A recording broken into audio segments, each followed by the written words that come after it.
Hello, good morning. Yan guys, magpapaksiw po tayo ngayon ng galunggong. Ayan. So wala po tayong maisasahog na gulay. Taba na lang po ng baboy ang ating ilalagay. Hiwain po natin ng maliliit. Nahiwa ka na rin po yung mga ricado. Ayan. Bawang sibuyas. May sili po tayo at luya.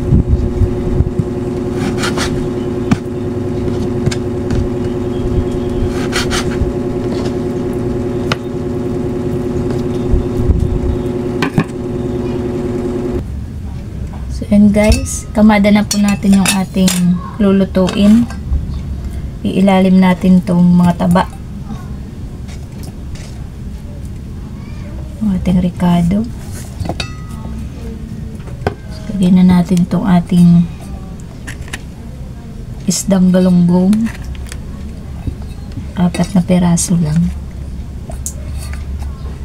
Yung ating pong sili.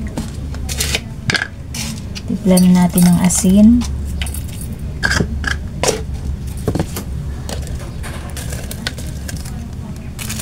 Pamintang crack.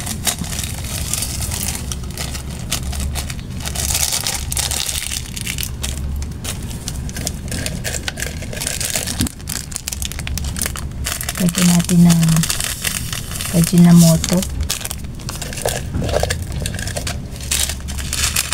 Kaunting magic sarap.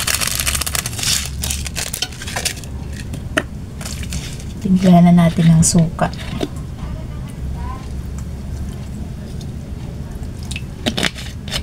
So ayan, tapos isalang na po natin sa kalan.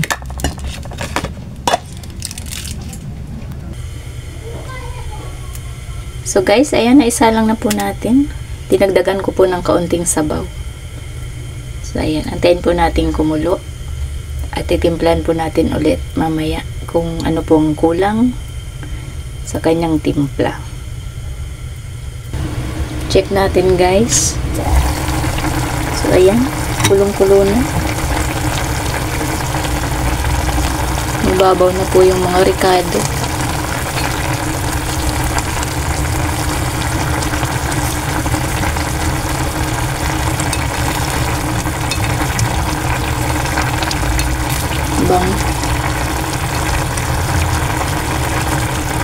Timplahin na po natin.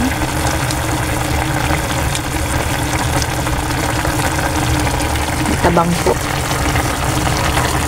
Ito natin ng asin.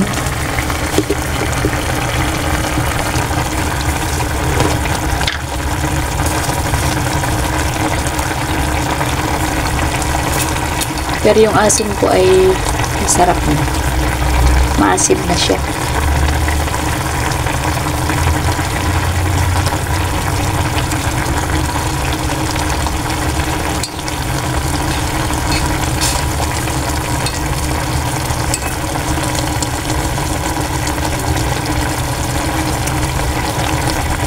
Okay na.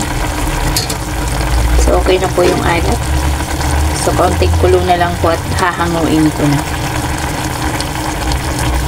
Takpan po natin ulit.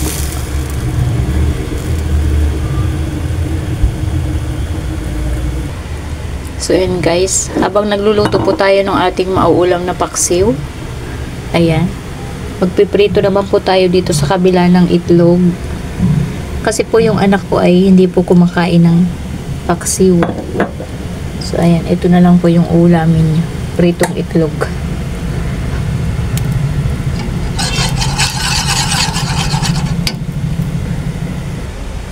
So ayan guys, okay na, luto na po yung ating paksiw na galunggong. Ayan, luto na rin po yung ating pritong itlog para po sa isa nating kasamang hindi kumakain ng paksiw na isda.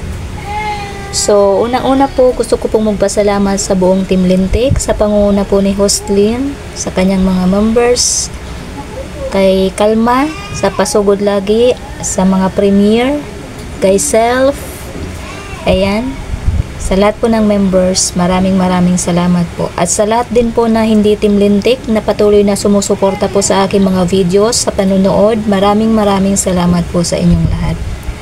So, sana po hindi po kayo magsawang manood at sumuporta po sa aking channel. So, hanggang dito na lang po ulit. Maraming salamat po. God bless us all. Thank you po.